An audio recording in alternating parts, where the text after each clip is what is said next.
Rock Jesus Royal family search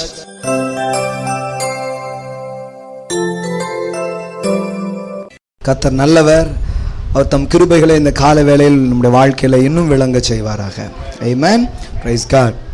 கிறிஸ்தவத்தில் ஒரு இது சொல்லிட்டாங்க, ரெண்டு எஜமானுக்கு என்ன பண்ண முடியாது. ஒன்று உலகத்து வேலையை பார்க்கணும், இல்லைன்னா அப்படின்ட்டாங்க. எங்கே இருந்தால் பிடிச்சாங்கன்னே தெரில. ஆண்டவர் ப்ரையாரிட்டியை பற்றி சொல்லி கொடுக்குறார். அப்போ தான் அந்த மாதிரி வார்த்தைகளை சொன்னார்.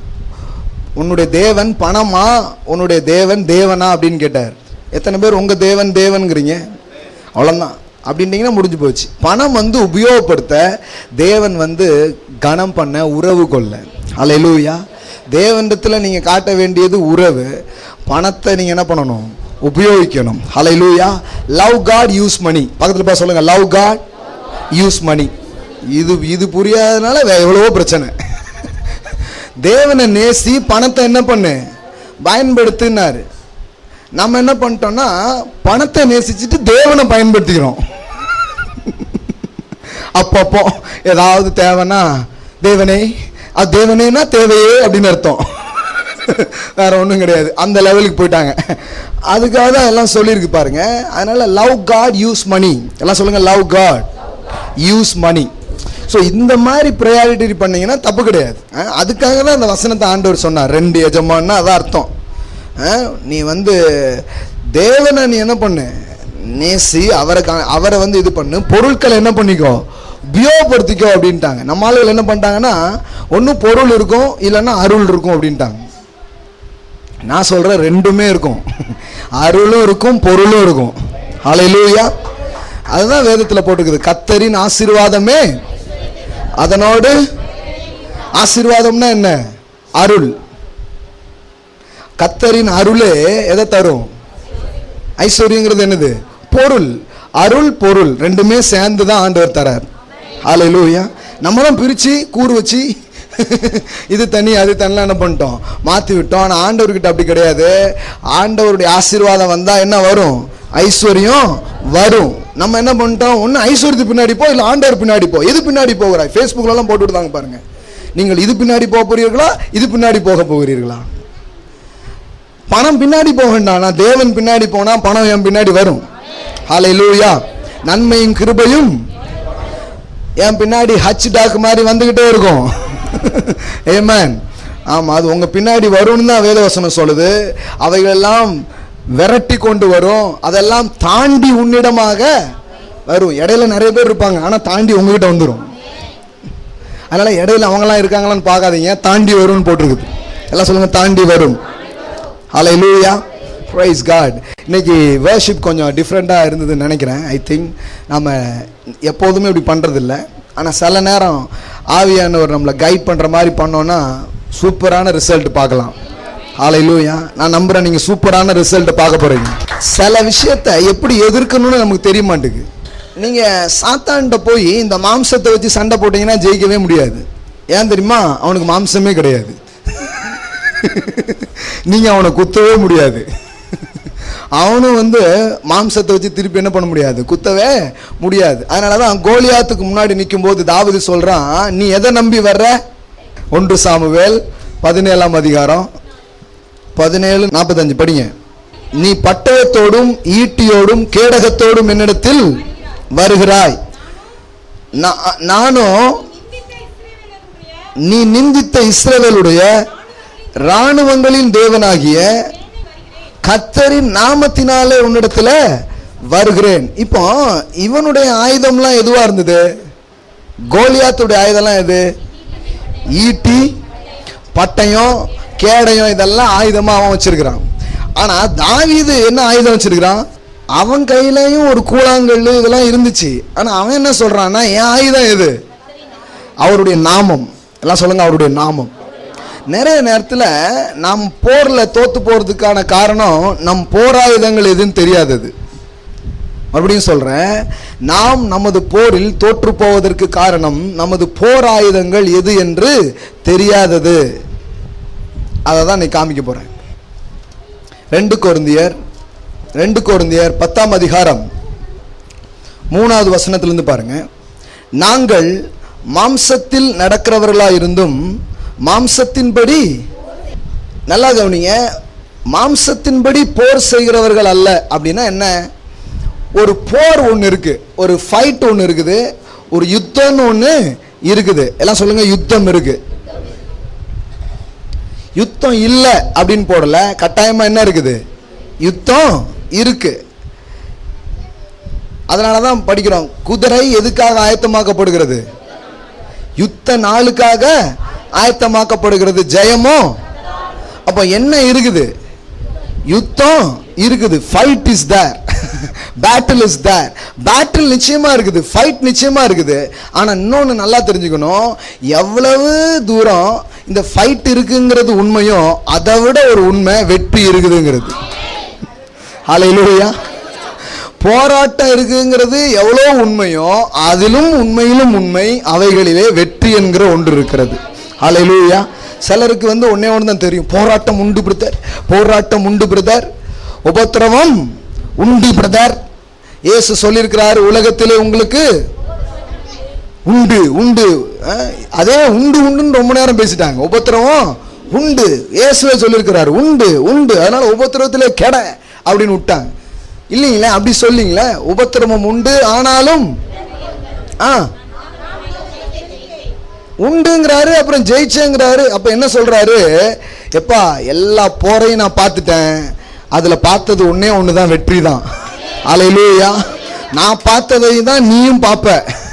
நான் எப்படி வென்றனோ அது மாதிரி தான் நீனும் வெல்ல போகிற.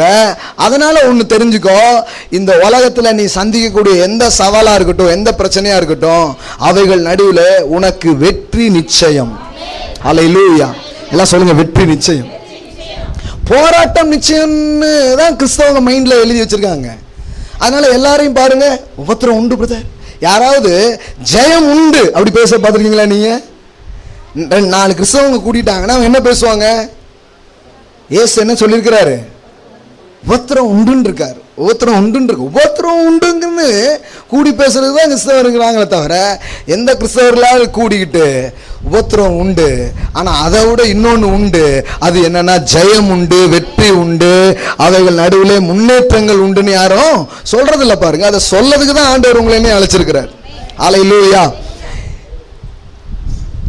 இயேசு வெற்றி பெற்றாரு, உலகத்தை ஜெயிச்சாரு, அதெல்லாம் எனக்கு நல்லா விளங்குதுங்க அப்படிங்கிறாங்க. ஆனா இயேசு வெற்றி பெற்றாரு, நான் வெற்றி பெற முடியுமா? இதான் நிறைய பேருடைய கேள்வி. நான் என்ன கேட்கிறேன்னா, சிலர் என்ன சொல்லுவாங்கன்னா, அவர் இயேசுநாதர். அவர் யாரு? இயேசுநாதர். அவர் வெற்றி பெற்றார், நம்மெல்லாம் முடியுமா? நம்மளெல்லாம் பிசாசு பந்தாடிடுவான் பிரதர், நம்மெல்லாம் பிசாசுக்கு முன்னாடி ஒண்ணுமே கிடையாது பிரதர், இப்படிலாம் சொல்லிடுறாங்க. அது என்னன்னா, சில காரியங்கள் புரியாததுனால தான் கிறிஸ்தவ ஜனங்கள் அப்படி யோசிக்கிறாங்க. நம்முடைய போராயுதங்கள் என்ன, நாம் எப்படி போர் புரிய வேண்டும், நான் எப்படி வெற்றி பெற முடியுங்கிறத குறித்து அநேக நேரங்களில் அறியாததுனால தான் நம்முடைய ஜனங்கள் தோற்று போகிறார்கள். பாருங்க, சில காரியங்களை நாம் அறிந்து கொள்ள வேண்டும். என்ன அந்த காரியம்னா, இயேசு இந்த உலகத்தில் பிசாசை வெற்றி பெற்றது உங்களுடைய சார்பாக, என்னுடைய சார்பாக. ஹல்லேலூயா. எல்லாம் சொல்லுங்க, இயேசுவின் வெற்றி உங்களுடைய வெற்றி, என்னுடைய வெற்றி. ஆமென். இயேசுக்கு பிசாசை எதுக்குங்க ஜெயிக்கணும்? இப்போ நீங்க யோசித்து பாருங்க, கடவுள் பிசாசை ஜெயிக்கணுமா? முதல்ல கடவுளுக்கு முன்னாடி பிசாசு ஒரு கரெக்டான எதிரியே கிடையாது. கரெக்டா? நீங்க இந்த குத்து சண்டை அந்த மாதிரிலாம் பார்த்துருக்கீங்களா? அங்க எப்படி வைப்பாங்க ஆட்கள்? 2 பேருடைய வெயிட்டு, 2 பேருடைய அளவு எல்லாத்தையும் பார்த்து சரிசமமாக தான் என்ன பண்ணுவாங்க, வைப்பாங்க. அந்த மாதிரி ஒன்றும் கடவுளுக்கு ரொம்ப மேட்சான எதிரி யாரு கிடையாது, பிசாசு கிடையாதுங்க.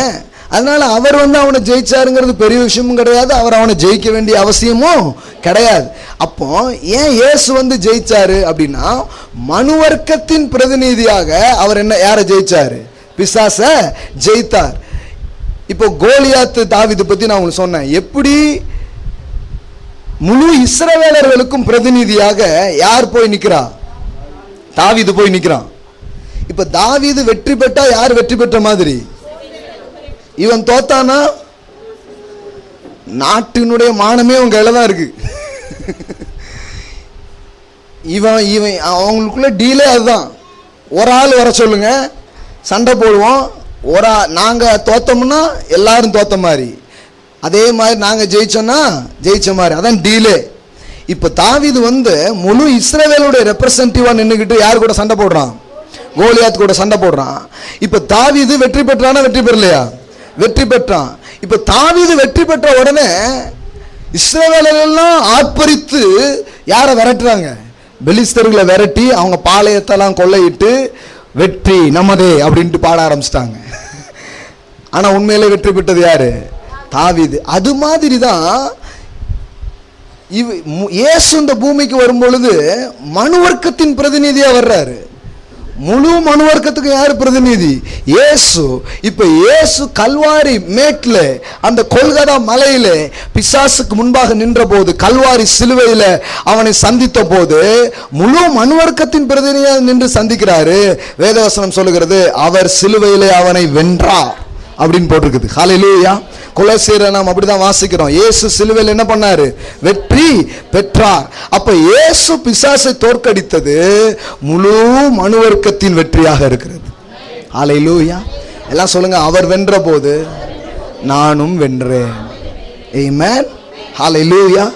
இந்த இயேசுவின் வெற்றியோடு உங்களை நீங்க கனெக்ட் பண்ணிக்கணும். சிலர் அப்படி கனெக்ட் பண்ணாம இவங்க போய் பிசாசு கூட நீங்க போராடலாமான்னு பாக்குறாங்க, நல்லா அடி வாங்கிட்டு வந்துடுறாங்க. இல்ல இல்ல இல்ல இல்ல இல்ல, இவங்களுக்கு என்ன புரியலன்னா அவருடைய வெற்றி தான் என்னுடைய வெற்றியாக இருக்கிறது. அதை வைத்து கொண்டு இன்னைக்கு நின்னா பிசாசு தோத்து போயிடுவான். இன்னைக்கு அதை விட்டுட்டு என் உபவாசத்துல நான் ஜெயிக்கிறேன் பாரு, நான் அதுல ஜெயிக்கிறேன் பாரு, இதுல ஜெயிக்கிறேன் பாருன்னு போனா அதுக்குள்ளெல்லாம் அவன் பூந்து வந்துடுறான். ஜெயிக்கவே முடியல. ஆனா அவருடைய வெற்றியை நீங்கள் உரிமை கொண்டால் உங்களுடைய வெற்றி நிஜமாகிறது, காரியமாக இருக்குது பாருங்க. அப்படிதான் நீங்க வெற்றி பெற முடியும். ஆமென். சரி, இப்ப கவனிங்க, எப்படி இயேசு ஜெயிச்சாரு, நான் ஜெயிக்க முடியுமா?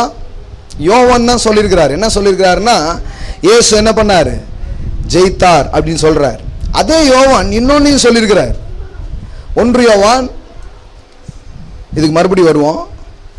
முதல்ல நாம வெற்றி பெறதுக்கான ஒரு குவாலிஃபிகேஷன் இருக்குங்கிறது தெரியணும்ல, அப்பதான் போகவே செய்வோம். கட்டாயமா நாம ஜெயிக்க முடியும், ஜெயத்துக்கு நேரம் நாம போக முடியும் தெரிஞ்சாதான் நம்ம போக முடியும். 1 யோவான் 5:4-5 வாசிங்க பார்க்கலாம். தேவனால் பிறப்பதெல்லாம் எதை ஜெயிக்கும்? பரலோகம் போமா? தேவனால் பிறந்தா நீ பரலோகம் போயிடலாம் அப்படின்னு பைபிள்ல சொல்லுது, நிறைவேறி தெரியுது. ஒருவன் மறுபடியும் பிறவாவிட்டால், என்னங்க வசனமே மறந்து போச்சா? ஒருவன் மறுபடியும் பிறவாவிட்டால் எங்க போக மாட்டான்? சரி, ஓகே, மறுபடியும் பிறந்தாதான் எங்க போக முடியும்? கிங்டம்குள்ளே அவன் போக முடியும். அது ஓகேங்க. ஆனா இந்த வசனம் என்ன சொல்லுது? தேவனால் பரலோகம் போகும்னு சொல்லியிருக்கா? என்ன போட்டிருக்குது? அப்போ யோவான்ல நம்ம என்ன படிக்கிறோம்? இயேசு எதை ஜெயிச்சாரு? திடன் கொள்ளுங்கள், நான் உலகத்தை. என்னங்க அவர் ஜெயிச்சாருன்னு சொல்லிட்டு இங்க என்ன போட்டிருக்குது? தேவனால் பிறப்பதெல்லாம் உலகத்தை ஜெயிக்கும்னா என்ன? இயேசு போலவே நீங்களும் வெற்றியாளர்களாய் வாழ முடியும் என்று வேதவசனம் சொல்லுகிறது. ஹல்லேலூயா. எப்படி அவர் ஜெயித்தாரோ, அவர் ஜெயித்தார்னு பைபிள் சொல்லிட்டு, பைபிள் என்ன சொல்லுது? தேவனால் பிறப்பதெல்லாம் உலகத்தை ஜெயிக்கும். இயேசு கிறிஸ்துக்குள்ள எப்படி பிதாவின் தன்மை இருந்ததோ அதுபோல இன்றைக்கு மறுபடியும் பிறந்த நம் ஒவ்வொருவருக்குள்ளையும் இந்த ஜெய தேவனுடைய தன்மைகள் உள்ள இருக்கிறது. ஆகையால தான் நான் அடிக்கடி சொல்லுவேன், உங்க நேச்சர்ல என்ன இருக்குது? சக்சஸ் இருக்குது. ஹல்லேலூயா. எல்லாம் சொல்லுங்க, success is my nature. Come on, say success is my nature. எல்லாம் சொல்லுங்க, வெற்றி என்பது என்னுடைய தன்மையாக இருக்கிறது, எனது சுவாபமாக இருக்கிறது. இப்போ எப்படி ஒரு கழுகு குஞ்சுக்கு அந்த கழுகு போல பறக்கிற தன்மை இருக்குதா இல்லையா? ஒரு சிங்க குட்டிக்கு சிங்கம் போல பாய்கிற தன்மை இருக்குதா இல்லையா? இருக்கு. ஒரு சிறுத்தை குட்டிக்கு அது போல மரம் ஏறுகிற தன்மை இருக்குதா இல்லையா? இருக்குது. இப்போ இது பிராக்டிஸ்ல பெற்றுக்கொள்ளிச்சா, பிறப்பில் பெற்றுக்கொள்ளிச்சா? எல்லாம் சொல்லுங்க, பயிற்சியில் பெற்றுக்கொள்ளவில்லை, பிறப்பிலே பெற்றுக்கொள்கிறது. அது மாதிரி உங்க பிறப்பிலேயே நீங்கள் மறுபடியும் பிறந்தீர்கள். அந்த பிறப்பிலேயே வெற்றி பெறும் தன்மையை நீங்கள் அடைந்து விட்டீர்கள். என்ன ஆமேன், புரிஞ்ச மாதிரி தெரியலீங்களா? ஹல்லேலூயா. எல்லாம் சொல்லுங்க, வெற்றி பெறுகிற தன்மைகளை நான் பெற்றிருக்கிறேன். மேற்கொள்ளுகிற தன்மை. வெற்றினா என்ன தெரியுமா? ஏதாவது ஒன்று இருந்ததுன்னா அதை மேற்கொள்வீங்க. ஏதாவது எதிர்த்தாச்சுன்னா அதை தாண்டுவீங்க. தடைகளை தாண்டி போகிற தன்மை, மேற்கொள்ளுகிற தன்மை, ஆளுகிற தன்மை, இதெல்லாம் தான் வெற்றி. வெற்றி பெறுதுன்னா என்னமோ நினைச்சு கூட. பவுல் சொல்றான் இல்லையா, இவை எல்லாவற்றிலும் நான் முற்றும் ஜெயம் கொள்ளுகிறவனாய் இருக்கிறேனே. ஐ அம் மோர் தென் எ கான்கரர்னா என்ன? எல்லா தடைகளே வராததுக்கு பேரு வெற்றி இல்லை. அப்புறம் எதை வெற்றி பெற்றீங்க? நீங்க சண்டையே போடாம நான் ஜெயிச்சிட்டேன்னா எதை ஜெயிச்சிங்க சார்? இன்னைக்கு நான் தான் ஃபர்ஸ்ட் அப்படின்னா யார் கூட ஓடுனீங்க? நான் மட்டும்தான் ஓடினேன் அப்படி சொல்லுவீங்களா நீங்க? சிலர் பரிசு வாங்கிட்டு வந்தா டவுட்டு, நீ மட்டும்தான் பண்ணியா அப்படின்னு கேட்காங்க. ஏன்னா இவன் எப்படி வாங்கினா அப்படின்ட்டு தான். அப்போ நீ யாரோடையாவது ஓடினீங்கன்னா தான் என்ன சொல்ல முடியும்? வெற்றி பெற்றேன், ஜெயிச்சேன்னு சொல்ல முடியும். சண்டை இட்டாதான் என்ன சொல்ல முடியும்? ஜெயிச்சேன்னு சொல்ல முடியும். அப்போ வெற்றிங்கிறதே எப்படி இருக்குதுன்னா, இவை எல்லாவற்றிலையும் என்ன ஒரு பெரிய பட்டியலே போடுறார். ரோமர் 8ஆம் அதிகாரத்தில் பாருங்க, பெரிய பட்டியலே இருக்குது. எத்தனை வருது? 17 பிரச்சனை இருக்குது. பைபிளில் நம்பர் 17 என்ன தெரியுமா? சக்சஸ்ன்னு அர்த்தம். ஹல்லேலூயா. பைபிளில் ஒவ்வொரு நம்பருக்கும் ஒவ்வொரு அர்த்தம் இருக்கு இல்லையா? ஒவ்வொரு நம்பருக்கும் ஒவ்வொரு அர்த்தம் இருக்கு. நம்பர் 5 என்ன? கிரேஸ், கிருபை அப்படின்னு அர்த்தம். இது தனியாக படிக்கலாம். ஒவ்வொரு நம்பர்ஸுக்கும் ஒவ்வொரு அர்த்தம் இருக்கு. அது மாதிரி 17 அப்படின்னா சக்சஸ்ன்னு அர்த்தம். அவர் சொல்றாரு, இவை எல்லாவற்றிலையும் நாம் முற்றும், எல்லாம் சொல்லுங்க, இவை எல்லாவற்றிலையும். பிரச்சனை இல்லாதது இல்லை, பிரச்சனையை ஜெயிக்கிறது கிறிஸ்தவ வாழ்க்கை. ஹல்லேலூயா. சிலர் சொல்றாங்க இவங்க பிரச்சனையே இல்லைன்னு சொல்லிடுறாங்க. அது எப்படிங்க? இல்லை, பிரச்சனை இல்லைன்னு சொல்ல, பிரச்சனைகள் எல்லாவற்றையும் நீங்கள் ஜெயிப்பீர்கள். பிரச்சனை ஏன் வந்திருக்குன்னா, நான் ஜெயிக்கிறதுக்காக வந்திருக்கு. என்கிட்ட அடி வாங்கிட்டு போறதுக்காக வந்திருக்கு. என் திறமையை வெளியே காட்டுறதுக்கு அது ஒரு வாய்ப்பா வந்திருக்கு. ஹல்லேலூயா. கோலியாத்துன்னு ஒருத்தன் வந்ததுனாலதான் தாவீதே வெளியில தெரியுதான். ஹல்லேலூயா. நீ யோசித்து பாருங்க, இல்லைன்னா தாவீது எப்படி தெரியும்? தாவீதுக்குள்ள இவ்வளோ திறமை இருக்குன்னு எப்படி வெளியில தெரியும்? கோலியாத்துக்காக ஸ்தோத்திரம். அதுவும் ரொம்ப பெரிய கோலியாத்துலாம் வந்தா அப்ப வெற்றியின் அளவு இன்னும் கூடுது. ஹல்லேலூயா. அதனாலதான் அடிக்கடி சொல்லுவேன், தடைகள் நம்மை தடுப்பதற்கல்ல, நாம் தாண்டும் உயரத்தை கூட்டுவதற்கு. ஹல்லேலூயா. அதனால ரொம்ப பெரிய பிரச்சனைனா ரொம்ப பெரிய பரிசு காத்திருக்கு. ஹல்லேலூயா. ரொம்ப பெரிய பலன் உங்களுக்காக காத்திருக்குன்னு அர்த்தம். இதுதான் உங்க பிரச்சனையே நீங்க கரெக்டா பார்க்கக்கூடிய perspective. Have a right perspective. உங்க பிரச்சனையை நீங்க ஜெயிக்கணும்னா முதல்ல ஒரு கரெக்டான கண்ணோட்டம் உங்களுக்கு அவசியம், கரெக்டான பெர்ஸ்பெக்டிவ்ஸ் உங்களுக்கு அவசியம். அது இருந்தாதான் உங்க பிரச்சனையை நீங்க ஜெயிக்க முடியும். ஹல்லேலூயா. எல்லாம் சொல்லுங்க, நான் எல்லாவற்றையும் மேற்கொள்ளுகிறவன். எல்லாவற்றையும் மேற்கொள்ளுகிற தன்மை எனக்குள்ளாக தேவன் வைத்திருக்கிறார். ஆமா, இது நீங்க அறிந்து கொள்ளணும். இது இல்ல உள்ள இருக்கு, நீங்க அறிந்து கொள்ளணும். அப்புறம் பாத்தீங்கன்னா அது வெளியில வரும். பிரச்சனையை பார்த்து பயப்படுற தன்மை இருக்காது. எந்த சிங்கமா அது ஒரு மானை பார்த்து பயந்துருக்கா? எந்த சிங்கமா அது ஒரு அது அடிக்க போகிற மிருகங்களை பார்த்து பயப்படுதா? பயப்படாது. அது எதிர்த்து நிக்குது. ஏன்னா அதுக்குள்ள அந்த எதிர்த்து நிக்கிற ஒரு தன்மை இருக்குது. பாருங்க, நீங்க யோபு புத்தகத்தில் படிச்சீங்கன்னா அங்க யுத்த குதிரையை பற்றி போட்டிருக்கும். யுத்த குதிரை பார்த்திருக்கீங்களா? யுத்த குதிரை. அந்த யுத்த குதிரை என்ன பண்ணும்னா, யுத்தத்தை பார்த்து அது என்ன பண்ணவே பண்ணாது, பயப்படாது. எதிரில் வந்து பெரிய முழக்கம் பண்ணுவாங்க, பெரிய இறைச்சல்லாம் வரும், பெரிய கூப்பாடுலாம் போடுவாங்க. ஆனா அது என்ன பண்ணவே பண்ணாது, பயப்படவே கூடாது. அதை அப்படியே அடிச்சுக்கிட்டு கனைத்து கொண்டுதான் அப்படியே நிற்கும். ஏன்னா அதுக்குள்ள எதையும் பார்த்து அஞ்சாத தன்மை உள்ள என்ன பண்ணப்பட்டுகிறது, அதோட இன்பில்ட்ல இருக்குது. பாருங்க, யோசித்து பாருங்க, ஒரு குதிரைக்குள்ளேயே இப்படி இருக்கும்னா கர்த்தரை நம்புற உங்களுக்குள்ள எனக்குள்ள எவ்வளவு இருக்கும் பாருங்க. எனக்குள்ள அது இருக்காங்க பிரதர், நிஜமா தான் சொல்லுவீங்களா? என் கையை நீங்க பார்க்கவே இல்லையே, எப்படி சொல்றீங்க? ஏன்னா வேதவசனம் சொல்லுது, ராஜாவின் ஜெய கம்பீரம் அவர்களுக்குள்ளே இருக்கிறது. ஹல்லேலூயா. இருக்குதா வசனம்? காண்டாமிருகத்துக்கு ஒத்த பலன் அவர்களுக்குள்ளே இருக்கிறது, ராஜாவின் ஜெய கம்பீரம் அவர்களுக்குள்ளே இருக்கிறது அப்படின்னு சொல்லியிருக்குது. அப்போ இந்த வெற்றி பெறுகிற தன்மை, மேற்கொள்ளுகிற தன்மை, ஜெயிக்கிற தன்மை இன்றைக்கு தேவன் ஒவ்வொரு விசுவாசிகளுக்குள்ளாகவும் அவர் வைத்திருக்கிறார். அல்லேலூயா. எல்லாம் சொல்லுங்க, எனக்குள்ளே எல்லாவற்றையும் மேற்கொள்ளுகிற ஜெயிக்கிற தன்மையை தேவன் வைத்திருக்கிறார். நோய, பேய, பிசாச, தரித்திரத்தை, வாழ்க்கையில வர்ற கடன், வாழ்க்கையில வர்ற எதிர்ப்பு எல்லாத்தையும் ஜெயிக்கிற தன்மையை உங்களுக்குள்ள தேவன் வைத்திருக்கிறார். அல்லேலூயா. எனக்குள்ள அது இருக்குது. அதனாலதான் பவுல் சொல்றாரு, என்னை பலப்படுத்துகிற கிறிஸ்துவினாலே எல்லாவற்றையும் செய்ய எனக்கு பலன். எல்லாம் சொல்லுங்க, பலன் உண்டு. கர்த்தாவே பலனை தாருமையா, தாருமையாங்கிறது இல்ல, நீ தாருமையானீங்கன்னா அவன் தந்தேனையான்னு வேற அவரு. கிருபை பத்தாது ஐயா அப்படிங்காங்க. அவர் சொல்றாரு, என் கிருபை உனக்கு போதும். சில சொல்றாங்க நமக்கு கிருபை பத்தாது பிரதர் அப்படிங்காங்க. அவர் சொல்றாரு, கிருபை போதும் பிரதர், என் கிருபை உனக்கு. பலன் தருவேன்னு சொன்னாரா, பலன் உண்டுன்னாரா? எல்லாம் சொல்லுங்க, பலன் உண்டு. எல்லாம் சொல்லுங்க, ராஜாவின் ஜெய கம்பீரம் எனக்குள்ள இருக்கிறது. ஜெயிக்கிற தன்மை, மேற்கொள்ளுகிற தன்மை, வெற்றி கொள்ளுகிற தன்மை கர்த்தர் எனக்குள்ளாக வைத்திருக்கிறார். ஹல்லேலூயா, ஆமென். இப்படி உங்களை நீங்க பார்க்கணும், உங்க பிரச்சனை எப்படி பார்க்கணும். ஆஹா, இதுதான் நல்ல ஒரு வாய்ப்பு, கடவுள் நமக்குள்ள வச்ச இந்த தன்மையை வெளிக்காட்டுறதுக்கு ஒரு நல்ல களம். ஹல்லேலூயா. ஓகே, அப்படிதான் பார்க்கணும் பாருங்க. ரைட், இப்போ கொஞ்சம் முன்னாடி இன்னும் கொஞ்சம் போலாம். இயேசு மட்டும் உலகத்தை ஜெயிக்கல, யாரும் ஜெயிக்க முடியும்னு சொன்னேன். தேவனால் உலகத்தை இயேசு மட்டும் ஜெயிக்க முடியும் அப்படின்னு சொல்லிடல பைபிள்ல. நம்மளால என்ன பண்ண முடியுமா? ஜெயிக்க முடியும். தேவனால் பிறப்பதெல்லாம் பரலோகம் போகும் போல, தேவனால் பிறப்பதெல்லாம் உங்கள் விசுவாசமே உலகத்தை ஜெயிக்கிற ஜெயமா இருக்கிறது. அல்லேலூயா. எதை வச்சு நீங்க ஜெயிக்க போறீங்க?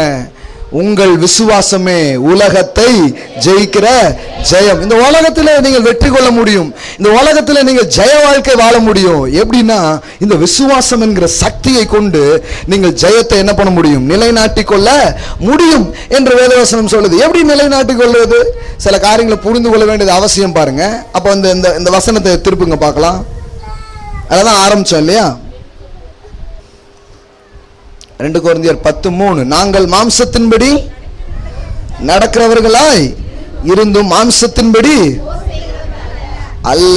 அப்போ போர்னு ஒண்ணு இருக்கு, வெற்றியும் இருக்கு அப்படிங்கறத உங்களுக்கு காண்பிச்சேன். கரெக்ட்டுங்களா? பேட்டில் இருக்கிறது மாதிரி என்ன இருக்குது?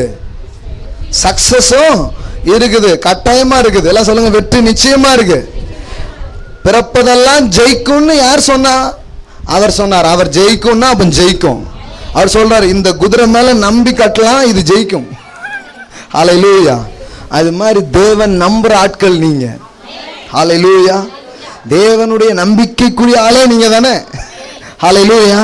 இந்த உலகத்துல யார் உங்களை நம்புறாங்களோ இல்லையோ, அவர் உங்களை நம்புறாருங்க. ஹல்லேலூயா. கட்டாயமா இவன் வருவா, கட்டாயமா இவன் ஜெயிப்பான், கட்டாயமா இவன் முன்னேறுவான் என்று தேவனே உங்க மேல நம்பிக்கை வச்சிருக்கிறார். ஹல்லேலூயா. Believe the God who believes in you. உங்களை நம்புற ஆண்டவரை நம்புங்க. ஆமென். உங்க மேலே உங்களுக்கு நம்பிக்கை இல்லாம போயிருக்கலாம். நிறைய நேரம் அப்படிதான் ஆகி போயிடும். தன்னம்பிக்கைம்பாங்க, அப்புறம் அது போயிடும். என் மேலேயே அது இல்லைங்க அப்படின்றாங்க. அதனாலதான் வேதம் சொல்றது, கர்த்தரை தன் நம்பிக்கையாய் கொண்டிருக்கிற. இந்த தன்னம்பிக்கை கொண்டிருக்கிற ஆட்கள் முடிஞ்சு போயிடுவாங்க கொஞ்ச நேரத்துல. ஆனா கர்த்தரை தன் நம்பிக்கையாய் கொண்டிருக்கிற மனுஷன் பாக்கியவான். அவன் நீர்க்கால்கள் ஓரமாய் நடப்பட்டு தன் காலத்திலே தன் கனியை தந்து இலை உதிராத மரத்தை போல் இருப்பான். உஷ்ணம் வருகிறத காண மாட்டான், மலை தாழ்ச்சியான வருஷத்திலும் தப்பாமல் கனி தருவான். எல்லாம் சொல்லுங்க, கனி தப்பாது. மாடல் டிரான்ஸ்லேஷன், குறி தப்பாது. ஹல்லேலூயா.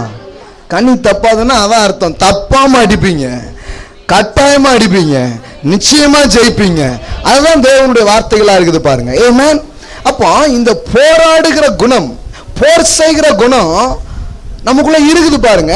அது எதை நோக்கி என்றால் நம்முடைய சவால்களை நோக்கி, நம் பிரச்சனைகளை நோக்கி போர் செய்து வெற்றி கொள்ளுகிற ஒரு ஆற்றலை தேவன் ஒவ்வொருத்தருக்குள்ள என்ன பண்ணிருக்கிறாரு, வைத்திருக்கிறார். அதை தான் பவுல் அட்ரஸ் பண்றாரு. நாங்கள் மாம்சத்தின்படி நடக்கிறவர்களா இருந்தும் மாம்சத்தின்படி போர் செய்கிறவர்கள் அல்ல, எங்களுடைய போராயுதங்கள் மாம்சத்துக்கு ஏற்றவைகளாய் இராமல் அரண்களை நிர்மூலமாக்குகிறதற்கு தேவ பலமுள்ளவைகளாக இருக்கிறது. அவைகளால் நாங்கள் தர்க்கங்களையும் தேவனை அறிகிற அறிவுக்கு விரோதமாக எழும்புகிற எல்லா மேட்டின்மையும் நிர்மூலமாக்கி எந்த எண்ணத்தையும் கிறிஸ்துவுக்கு கீழ்ப்படிய சிறைப்படுத்துகிறவர்களாய் இருக்கிறோம். அப்ப என்ன இவர் இங்க சொல்ல வர்றாருன்னா, இங்க பாருப்பா, ஃபைட் ஒன்று இருக்குது. அது இந்த மாம்சத்துல போடுற ஃபைட்டு கிடையாது. இது ஒரு ஸ்பிரிச்சுவல் ஃபைட்டு. இது ஒரு ஆவிக்குரிய வார்ஃபேர் ஒன்று இருக்குது.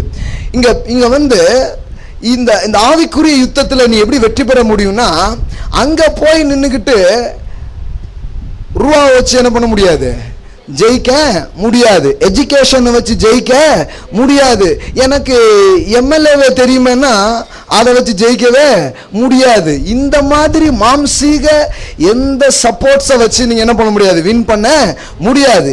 இங்க எப்படி வின் பண்ண முடியும், இங்க எது ஆயுதங்களா இருக்கிறது அப்படிங்கறத இங்க பவுல் சொல்றாரு. முதல்ல ஒன்ன டிஃபரெண்ட் பண்றாரு. என்ன டிஃபரெண்ட் பண்றாரு, நம்முடைய போரும் வேற, நம்முடைய போர் ஆயுதமும் வேற. அல்லேலூயா. இதை இன்னொரு இடத்துல காமிக்கிறேன், அப்புறம் இதுக்கு வரலாம். எபேசியர் 6ஆம் அதிகாரம் 12வது வசனம் பாருங்க. ஏனெனில் மாம்சத்தோடும்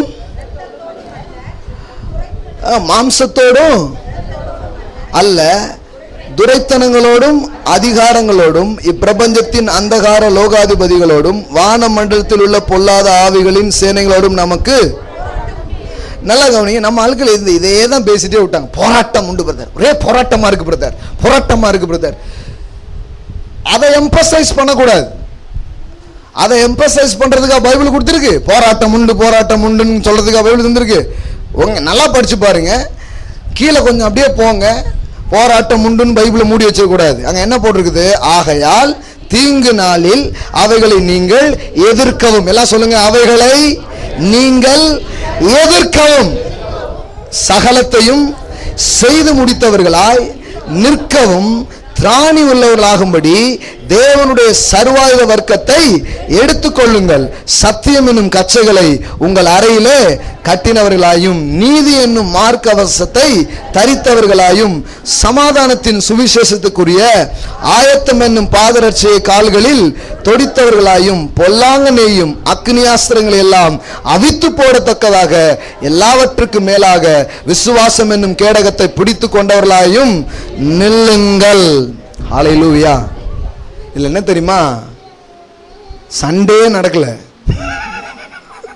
எல்லாத்தையும் போட்டுட்டு நின்னாலே போதும் ஒருத்தன் கிளம்பிடுறான். புரிஞ்சுதோ புரியலையோ, என்ன போட்டிருக்குதுங்க, சண்டை போட்டாங்கன்னா போட்டிருக்குது. இவ்வளத்தையும் போட்டுட்டு விசுவாசம் கேடகத்தை மாட்டியாச்சு, எல்லாம் பண்ணியாச்சு, எல்லாத்தையும் போட்டுட்டு ஆள் நின்னா ஏத்தாப்புல எதிரியே காணும். அப்ப நான் அண்ணன் போஸ்டா, போட்டியே இல்லாம நீங்கள் தேர்ந்தெடுக்கப்பட்டு விட்டீர்கள்.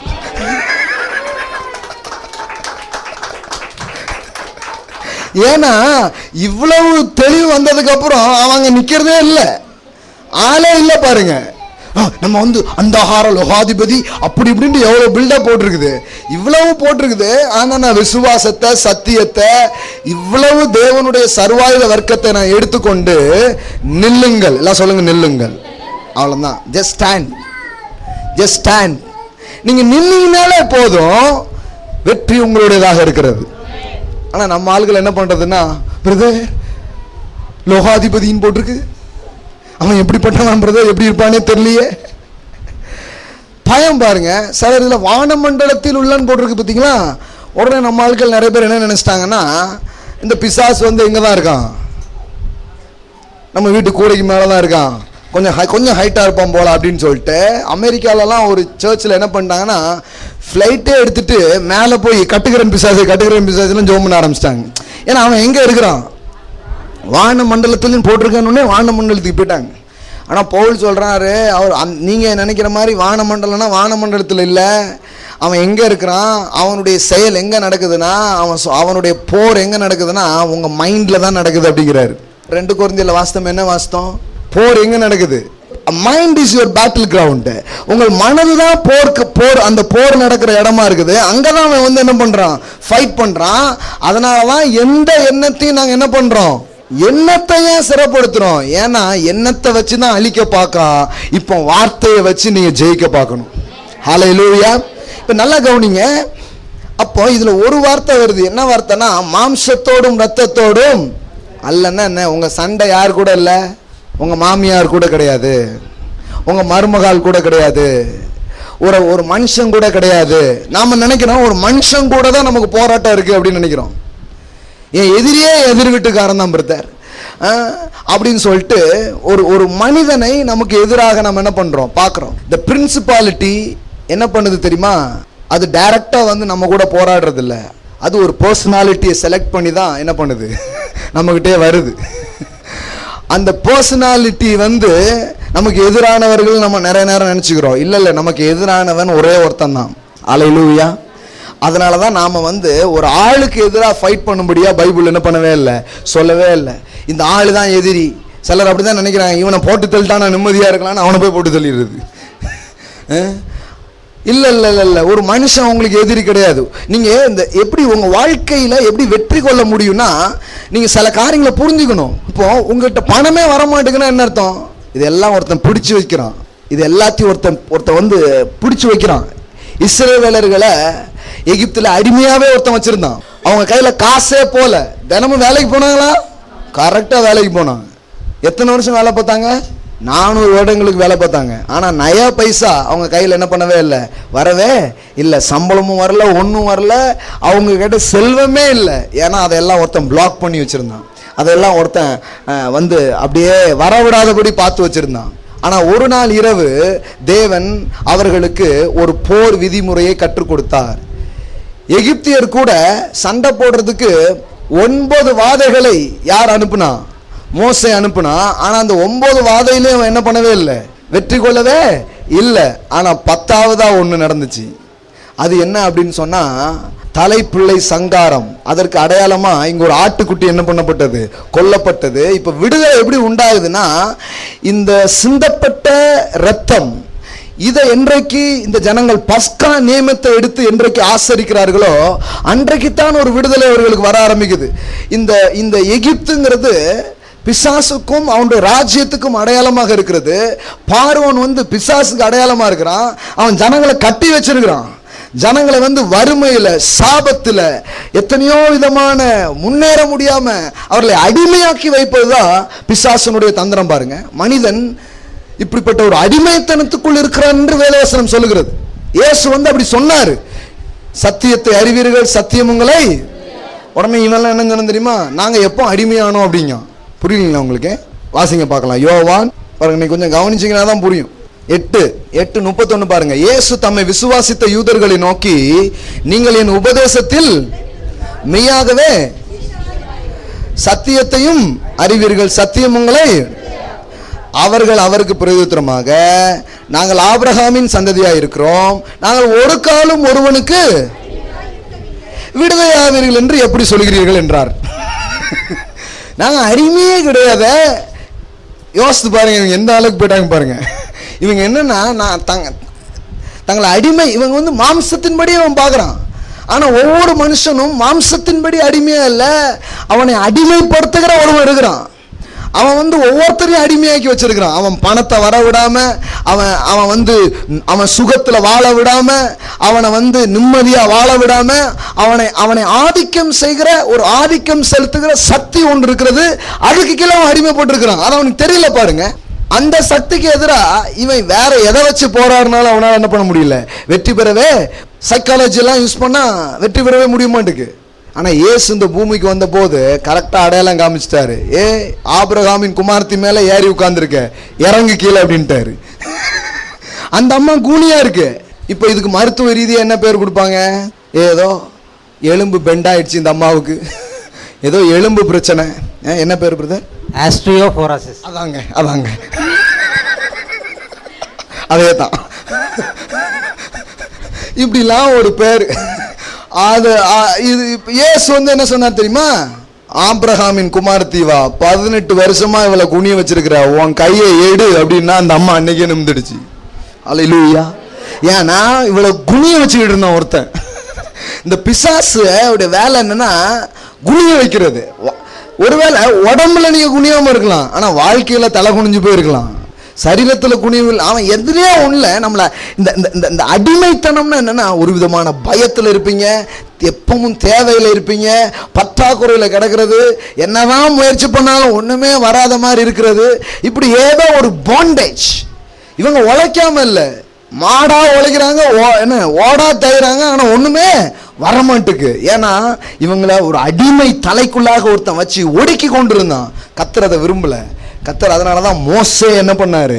அனுப்பினார். அனுப்பி அவர் சொன்னாரு, என் ஜனத்தை இந்த எகிப்தின் அடிமைத்தனத்திலிருந்து நீ விடுதலை ஆக்குறதுக்கு ஒன்ன அனுப்புறேன்னாரு. அது மாதிரி தான் பாருங்க, எப்படி மோசேயை அன்றைக்கு பார்வோனின் அடிமைத்தனத்திலிருந்து விடுதலை ஆக்குவதற்காக தேவன் அனுப்பினாரோ, அதுபோல இந்த முழு மனு வர்க்கத்தையும் இந்த பிசாசின் அடிமைத்தனத்திலிருந்து விடுதலையாக்கத்தான் தேவன் தன் குமாரனை இந்த பூமிக்கு அனுப்பினார். அல்லேலூயா. அதனாலதான் இயேசு சொன்னார், பிசாசின் கிரியைகளை அழிக்கும்படிக்கு மனுஷகுமாரன் வெளிப்பட்டார். அவர் வந்து எல்லாரையும் பார்த்து கையெடு கையெடு கையெடு அப்படின்னு விரட்டிக்கிட்டே இருக்கிறாரு. பேசாமலே இருக்கிறான் ஒருத்தன், ஊமையா. அவர் சொல்றாரு, ஊமையும் செவிடுமான ஆவியே போ இவனை விட்டு அப்படின்னு பேச ஆரம்பிச்சிட்டான். அப்ப இவ்வளவு நாள் இவனை பேச விடாம எது பிடிச்சி வச்சிருந்துச்சு? ஒருத்தன் அடிமைப்படுத்தி வச்சிருக்கிறான். இன்னைக்கு நிறைய பேரை பேச விடாம வச்சிருக்கான். ஒருவேளை இந்த பேச்சு எல்லாம் இருக்குது, ஆனா சில நல்ல விஷயங்களையும் சில காரியங்களையும் செய்ய விடாம ஒரு பிளாக், ஏதோ ஒரு அப்ரெஷன் உள்ளுக்குள்ள அப்படியே வச்சு ஒரு ஒடுக்குதலை அவன் வச்சிருக்கான் பாருங்க. இது அவனுடைய ஒரு தந்திரம். நிறைய பேருக்கு இது தெரியாதனால அப்படியே வாழ்ந்துட்டு இருக்காங்க. அவன் வந்து பிசிக்கலாவே பிரச்சனையை பாக்குறாங்க. ஏன்னா இந்த இஸ்ரவேலர்கள் மட்டும் எகிப்துல இருந்து விடுதலை ஆயிட்டாங்கன்னு வைங்களேன், என்ன நடக்கும்? என்ன நடந்துச்சு? ஆசரிப்பு கூடாரமே கட்டிட்டாங்க. தங்கத்தாலேயே கடவுளுக்காக ஒரு பெரிய ஆராதனை கூடத்தை கட்டினார்கள். இவங்களுக்கு என்னன்னா, உங்க வாழ்க்கை, நான் அடிக்கடி சொல்லுவேன், உங்க வாழ்க்கையில ரொம்ப போராட்டம் இருக்குன்னா ஒன்னு கன்ஃபார்ம், கடவுள் உங்க மூலம் தான் பெருசா மகிமைப்பட போகிறான். Sure, confirm. நீங்க வாழவே முடியாதபடி பெரிய தடை இருக்குன்னா நீங்க தான் வாழ்வாங்கு வாழ போகிறவர்கள். அந்த திருட்டு பயலுக்கு இது நல்லா தெரிஞ்சிச்சு பாருங்க. அதனாலதான் உங்களை பிளாக் பண்றான், உங்க பிள்ளைகளை பிளாக் பண்றான், உங்க பணத்தை பிளாக் பண்றான். நான் சொல்றேன், பினான்சியல்ல வந்து உங்களை ரொம்ப பிளாக் பண்றானா, நான் சொல்றேன் உங்க கை வாரி இறக்கிற கையா இருக்க போகிறது, இருக்க போகுது. இதெல்லாம் அடையாளம் படுத்திக்கணும். அதனால நீங்க போய் எவன்ட்டே போய் புண்டால என் பணத்தை கழுத்தை பிடிச்சிட்டு இருக்க கூடாது. உங்க பணத்தை இன்னொருத்தன் பிடிச்சு வச்சிருக்கிறான், அவனுக்கு முன்னாடி நின்னுகிட்டு இயேசுவின் நாமத்துல என் போராயுதம் எது? இந்த நேம் ஆஃப் ஜீசஸ். அவருடைய நாமம் தான் எனது ஆயுதமா இருக்கிறது, அவருடைய வார்த்தை தான் என் ஆயுதமா இருக்கிறது, அவருடைய ரத்தம் தான் என் ஆயுதமா இருக்கிறது என்று அதை எடுத்துக்கொண்டு மோசே போய் பார்வோன்ட்ட சொல்றான், என் ஜனங்களை போக விடு, என் ஜனங்களை போக விடு. இன்னைக்கும் அதே டிக்ளரேஷன் தான் பாருங்க, என் பணத்தை போக விடு, எனக்கு வர வேண்டிய வருமானத்திலிருந்து உன் கையை எடு. இந்த டிக்ளரேஷன் பண்ண வேண்டியது உங்களுடைய வேலை, என்னுடைய வேலை. ஆனா நமக்கு பயம், நம்ம போய் சொன்னா விடுவானா, நம்ம போய் சொன்னா நடக்குமா, நம்ம போய் பேசினா இதாகுமா? இயேசு இந்த பூமியில இருந்தபோது அதை தான் செஞ்சுட்டு இருந்தார். வேதம் சொல்லுகிறது பாருங்க, அப்போஸ்தலர் 10ஆம் அதிகாரம், அப்போஸ்தலர் 10ஆம் அதிகாரம் 38வது வசனம் பாருங்க. நசரனாகிய இயேசுவை தேவன் பரிசுத்த ஆவியினாலும் வல்லமையினாலும் அபிஷேகம் பண்ணினார்.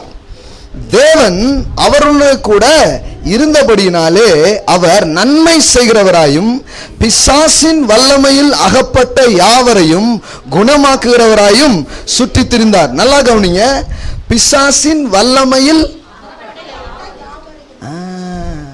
இது இந்த புறா இந்த இதெல்லாம் பார்த்துருக்கீங்களா? மிருகங்கள்லாம் அகப்படும்ல, அகப்படுறதுன்னா என்ன? ஒரு வலையில மாட்டிக்கிற மாதிரி. அது மாதிரி இந்த பொல்லாங்கன் ஏதோ ஒரு வலை விரிச்சான், அதுக்குள்ள மனுக்குள்ள என்ன பண்ணிட்டு மாட்டிக்கிட்டு, இப்படி அகப்பட்ட யாவரையும் குணமாக்கும்படி சுற்றி திரிந்தாராம். அவர் ஏதோ மருத்துவ பிரச்சனை இருக்குன்னு சொல்லல. மருத்துவ பிரச்சனையா இருந்தா என்ன, நல்ல ஒரு கிளினிக் ஆரம்பிச்சுட்டு இருப்பார், நல்ல ஒரு ஆஸ்பத்திரி ஆரம்பிச்சு எல்லாரும் சுகமாக்குங்கிட்டு இருப்பார். இல்ல மருத்துவம்லாம் ஸ்தோத்திரம், ஆனா இது ஒரு spiritual problem. It is a spiritual problem. நல்லா தெரிஞ்சுக்கோங்க, உங்க பிரச்சனையை ஆவிக்குரிய ரீதியாக நீங்கள் அடையாளம் காணலன்னு நீங்க தோத்து போயிடுவீங்க. அதனாலதான் பவுல் சொல்றாரு, எங்கள் போராயுதங்கள் மாம்சத்துக்குரியவைகளாயிராமல் ஆவிக்குரியவைகளாக இருக்கிறது. நாங்கள் மாம்சத்தின்படி போர் செய்கிறவர்கள். உன் குடும்பத்துல கொஞ்சம் பேர் ரட்சிக்கப்படாம இருப்பாங்க. நீ அதுக்காக அவனை போயிட்டு நீலாம் என்னைக்குத்தான் நம்ப போறன்னு உழுப்புறதுனால மாட்டாங்க. இயேசுவின் நாமத்துல இவங்க கண்களை குருடாக்கி இருக்கிற அந்த குருட்டு தன்மையை நான் கடிந்து கொள்கிறேன், உன் கையை எடு அப்படின்னு சொல்லும் போது சீக்கிரமா அவங்க ரட்சிக்கப்பட ஆரம்பிப்பாங்க பாருங்க. ஏன்னா இவங்கெல்லாம் ஒரு பிடியில இருக்கிறாங்க. வேதம் சொல்லுகிறது, உலகம் முழுவதும் பொல்லாங்கனுக்குள் கிடக்கிறது. விழுந்து கிடக்கும், கிடக்கிறது, பொல்லாங்கனுக்குள்ள கிடக்கிறது. தேவனால் பிறந்தவன் இவன் பிடியிலிருந்து விடுதலையானவன். கர்த்தரால பிறக்குதுன்னா என்ன, இனி பிசாசுக்கு எனக்கும் சம்பந்தம் இல்லை, அவனுடைய அடிமைத்தனம் என் வாழ்க்கையில இருக்க முடியாது. நான் அதுல இருந்து என்ன ஆயிட்டேன், டெலிவர் ஆயிட்டேன், நான் விடுதலை ஆயிட்டேன். இப்ப வேதம் அந்த ஆளை பார்த்து சொல்லுகிறது, தேவனால் பிறந்தவனை பொல்லாங்கன் தொடான். அல்லேலூயா. எல்லாம் சொல்லுங்க தொடான். எல்லாம் சொல்லுங்க என்ன தொட முடியாது. ஆனா இன்னும் சில ஏரியாவை அவன் என்ன பண்றான், பிளாக் பண்ணி வச்சிருக்கிறான். இது நிறைய நேரத்தில் தெரிய மாட்டேங்குது. ஆபிரகாமின் குமார்த்தி தான் இந்த 18 வருஷம் கூனியா இருந்தவா, அவளை தொட முடியாதுதான். ஆனா தொட முடியாதுன்னு அவளுக்கு தெரியாததுனால அவன் ஏறியே உட்கார்ந்துட்டான். அவன் அந்த அம்மா குனிஞ்சிருந்தான்னு என்ன அர்த்தம், இவன் ஏறி உட்கார்ந்துருக்கான், சவாரி பண்ணிட்டு இருக்கான் ரொம்ப வருஷமா. இயேசு போட்டு உடைச்சாரு, பெண்ணே உன் பலவீனத்தினின்று நீ விடுதலையாக்கப்பட்டாய். சிலரை பாருங்க, சில வீக்னஸ்குள்ளே வச்சிருப்பான்.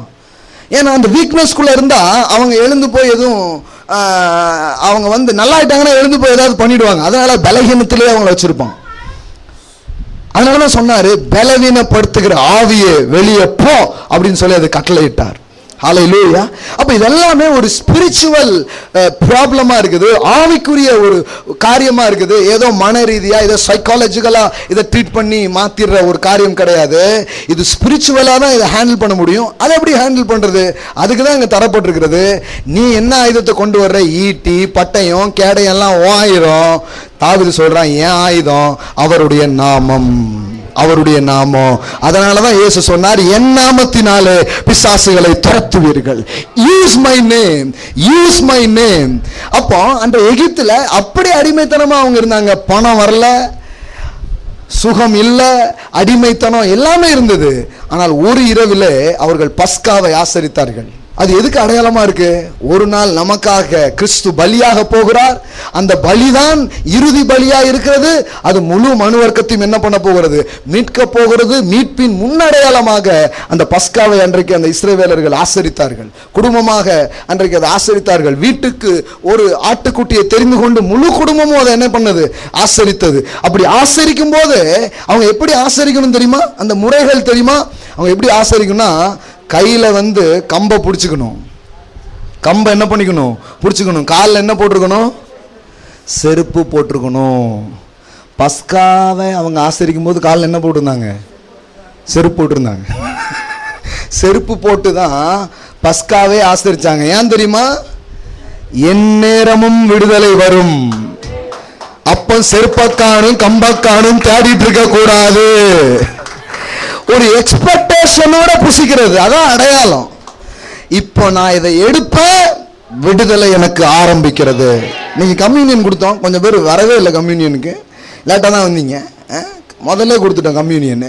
இந்த கம்யூனியன் இன்னைக்கு ஏன் கொடுத்தோம், இன்னைக்கு இந்த மெசேஜ் கூட ஏன் எடுத்துருக்கிறேன், அந்த கம்யூனியன்ல என்ன நடக்குது பாருங்க. இதை நீங்க டிக்ளேர் பண்றீங்க. இந்த ஆவி உலகம் உங்களுக்கு எதிராக போர் செய்கிறது. உங்களுக்கு எதிராக போர் செய்கிற பிசாசு உங்க பணத்தை, உங்க முன்னேற்றத்தை, எதையோ ஒன்று அவன் பிளாக் பண்ண பார்க்கறான். நீங்க அவைகளுக்கு நடுவில் நின்று கொண்டு ஆட்டுக்குட்டியானவரின் ரத்தத்தை நீங்க உச்சரிக்கும் பொழுது, அதை உபயோகப்படுத்தும் போது அவன் அதற்கு முன்பாக நடுநடுங்குகிறான். அவன் அதற்கு முன்பாக பலன் இழக்கிறான். உங்களுக்கு என்று புதிய பயணங்கள் உருவாக ஆரம்பிக்கிறது. அல்லேலூயா. அதை அவங்களுக்கு காமிக்கிறதுக்கு காலில் என்ன போட்டுக்கணும், பாதரட்சியை போட்டுக்கணும், கையில தடிய பிடிச்சிக்கிட்டு தான் அதை என்ன பண்ணணும், சாப்பிடணும். ஏன்னா எந்நேரமும் உன் விடுதலையை உன் காதுகள் கேட்கும். எந்நேரமும் உன் டெலிவரன்ஸை பற்றி உனக்கு ஒரு நற்செய்தி உன் காதுல வர ஆரம்பிக்கும். ஒரு எக்ஸ்பெக்டேஷனோட அதை என்ன பண்ணு, புசி அப்படின்னாரு. இன்னைக்கும் கூட கம்யூனியன்ல நம்ம வரும்போது அப்படிதான் வரணும். அது எனக்காக அந்த சரீரம் பிற்கப்பட்டது, எனது சுகம் அப்படின்னு சுகத்தை எதிர்பார்த்து புசிக்கணும் பாருங்க. ஐஸ்வர்யத்தை எதிர்பார்த்து அந்த காரியங்களுக்குள்ள வரணும் பாருங்க. அதுக்காக தான் அதெல்லாம் தரப்படுது. சும்மா டபக்கம் எடுத்து மடக்குன்னு குடிச்சிடக்கூடாது, ஏதோ ஒன்று கொடுக்குறாங்க போல அப்படின்ட்டு. அப்படி கிடையாது. கரெக்டாக புரிஞ்சுக்கணும் பாருங்க. அன்னைக்கு அவர்கள் அதை எடுத்த போது வேதவசனம் சொல்லுகிறது அன்று இரவு, எல்லாம் சொல்லுங்க அன்று இரவு. அன்னைக்கு நைட்டு என்ன நடந்தது தெரியுமா? 400 வருட வரவேண்டிய பணம் அன்று இரவே அவர்களுக்கு வந்தது. ஹல்லேலூயா. அவங்க பணத்தை பிளாக் பண்ணி வச்சிருந்த அந்த வல்லமை உடைந்தது. ஆண்டவர் சொன்னாரு, பொன்னையும் வெள்ளியும் கேட்டு வாங்கு அப்படின்னாரு. ஒரு ஃபினான்ஷியல் பிரேக் த்ரூ அன்றைக்கு அவர்கள் வாழ்க்கையில வந்தது. நான் உங்களுக்கு சொல்றேன், நீங்க ஃபினான்ஷியலா எப்படி முன்னேற முடியும்? சும்மா போட்டு யாருக்கிட்டையும் மாம்சத்துல சண்டை போடுறது கிடையாது. இயேசுவின் நாமம், அவருடைய ரத்தத்தின் வல்லமை, இதையெல்லாம் புரிந்து கொண்டு நான் செழிக்காதபடி போராடுகிற எல்லா வல்லமைக்கு எதிராக இயேசுவின் நாமத்துல நிற்கிறேன். அவருடைய ரத்தத்தின் வல்லமையினால நான் நிற்கிறேன். அதுதான் ஆயுதம் சொல்லி உங்க ஸ்டாண்ட்ல நின்னீங்கன்னா போதும், சண்டை போடுறதுக்கு ஆளே இருக்காது. எல்லாம் சொல்லுங்க நில்லுங்கள், அவ்வளவுதான். அப்படிதான் போட்டிருக்குது. எல்லாம் ரெடியா போட்டு விசுவாசம், நீதி, வார்த்தை இதெல்லாம் எடுத்துட்டு நின்னீங்கன்னா போதும், அவன் எய்யும் எல்லா அக்கினி ஆஸ்திரங்களையும் நீங்கள் அவித்து போடுவீர்கள், நீங்கள் வெல்லுவீர்கள் என்று எழுதப்பட்டிருக்கிறது. ஹல்லேலூயா. அவன் பாருங்க, இந்த ரத்தத்தை நாம உபயோகப்படுத்தணும். அன்னைக்கு அவர்கள் பூசினார்களாம். எப்படி பூசினார்கள் தெரியுமா? ஈசோப்பு தண்டு பார்த்துருக்கீங்களா? நீங்க வாழைத்தண்டு தான் நாங்க பார்த்துருக்கோம். ஈசோப்பு தண்டுலாம் பார்த்ததில்லை. நம்ம ஃபேஸ்புக்கில் நம்ம வாட்ஸ்அப்பில் போட்டு விட்டுருக்கோம் பாருங்க, ஈசோப்பு தண்டுன்ட்டு. குரூப்பில் இருக்கிறவங்களாம் தெரியும் அது எப்படி இருக்கும் அப்படின்ட்டு. ஈசோப்பு தண்டு சில பார்க்காத அந்த படங்கள்லாம் போட்டு விட்டு போனோம் வாட்ஸ்அப் குரூப்பில். அதில் நீங்கள் பார்த்தீங்கன்னா போட்டிருப்போம். இந்த ஈசோப்பு தண்டுங்கிறது எல்லா தலைகள்லையும் ரொம்ப சின்னதாக இருக்கும், ரொம்ப சின்ன ஒரு தலை. அதை அந்த அதில் என்ன பண்ணணும், முக்கணும். முக்கி அதை என்ன பண்ணணும், நிலைக்காலில் பூசணும். இன்னைக்கு நாம் எப்படி இந்த ரத்தம் பூசுதலின் நியமத்தை நாம் ஆசரிக்க முடியும்? இன்றைக்கு இது நாம எப்படி இன்றைக்கு அப்ளிகபிளா வர முடியும்னா, பைபிள்ல போட்டிருக்குது, உங்கள் அவயங்களிலேயே ரொம்ப சின்ன அவயம் எது? நாவு. ஹல்லேலூயா. காமிக்கிறேன் பாருங்க, வாஸ்து முடிக்கலாம். வெளிப்படுத்தல் விசேஷம், வெளிப்படுத்தல் 12:11. மரணம் நேருகிறதா இருந்தாலும் அதற்கு தப்பும்படி தங்கள் ஜீவனையும் பாராமல் ஆட்டுக்குட்டியின் இரத்தத்தினாலும் தங்கள் சாட்சியின் வசனத்தினாலும் அவனை பாருங்க. இந்த இடத்துல 3 வார்த்தை இருக்குது. ஒன்னு ரத்தம், எல்லாம் சொல்லுங்க ரத்தம். இன்னொன்று வசனம், இன்னொன்று சாட்சி. எல்லாம் சொல்லுங்க ரத்தம், வார்த்தை, சாட்சி. மறுபடியும் சொல்லுங்க ரத்தம், வார்த்தை, சாட்சி. இந்த 3 வச்சுதான் ஜெயிச்சாங்க. அப்படின்னா என்ன அர்த்தம்? ரத்தம் என்ன செய்ததாக வார்த்தை சொல்லுகிறதோ அதை நான் சாட்சி இடுகிறதின் மூலம் நான் ஜெயிக்கிறேன். மறுபடியும் சொல்றேன், சாட்சி இடுறதுன்னா என்ன? சொல்லுதல், பேசுதல், அறிக்கை செய்தல். இதுக்கு பேர் தான் என்னது? மனுஷனுக்கு முன்பாக அறிக்கை பண்றதுன்னு சொல்றல. சாட்சி இடுதல்னா அதான். சாட்சினா சொல்றது, கன்ஃபர்ஸ் பண்றது. அப்போ எப்படி கன்ஃபர்ஸ் பண்றது? ரத்தம் எனக்கு என்னதெல்லாம் செய்தது என்று வார்த்தை சொல்லுகிறதோ அதை நான் அறிக்கை செய்வதின் மூலம் பிசாசை ஜெயிக்கிறேன். ஹல்லேலூயா. இன்னைக்கு இதுதான் ஆயுதங்களை போல இருக்குது. அப்போ சின்ன தண்டா இருக்கிற ஈசோப்ப ரத்தத்துல முக்கி நிலைக்கால பூசினது மாதிரி இந்த நாக்குங்கிற சின்ன அவயத்தை எடுத்து ரத்தம் என்னெல்லாம் செஞ்சதுங்கிறத இன்னைக்கு சொல்வதின் மூலம் அவன் பெயரிலே ஒரு வெற்றியை நீங்கள் எடுக்க முடியும். ஹல்லேலூயா. அப்ப வேதத்தில் இருக்கிற வசனங்கள்லாம் நீங்க எடுத்து பாருங்க. the blood of Jesus உங்களுக்கு என்னெல்லாம் பண்ணிருக்குன்னு படிச்சு பாருங்க. அது ரொம்ப அற்புதமான ஒரு காரியம் பாருங்க. அந்த ரத்தம் என்ன பண்ணுது? அதனால என்ன உண்டாகுதுன்னா, அன்றைக்கு அவர்களை அடிமைப்படுத்தி வைத்த அடிமைத்தனம் அவர்களை விட்டு நீங்கினது. பாவங்களை மட்டும் இந்த ரத்தம் போக்குறது இல்ல, பயத்தை அது நீக்குது, சாபத்தை அது நீக்குது, பிசாசினுடைய வல்லமையை முறிக்கிறது. இத்தனை வல்லமையும் அந்த ரத்தத்துக்குள்ள அடங்கி இருக்கிறது. ஹல்லேலூயா. அப்ப நீங்க இதை இன்னைக்கு அன்னைக்கு பூசினது போல இன்றைக்கு நாமும் பூச வேண்டும். அப்படின்னா என்ன? பேச வேண்டும். ஹல்லேலூயா. எல்லாம் சொல்லுங்க, இரத்தம் என்ன செய்ததாக வார்த்தை சொல்லுகிறதோ அதை பேசுவதின் மூலம் அவனை ஜெயிக்கலாம். பரலோகத்துல ஒரு கூட்டம் நிக்குது, இவங்கெல்லாம் வின்னர்ஸ் அப்படிங்காங்க.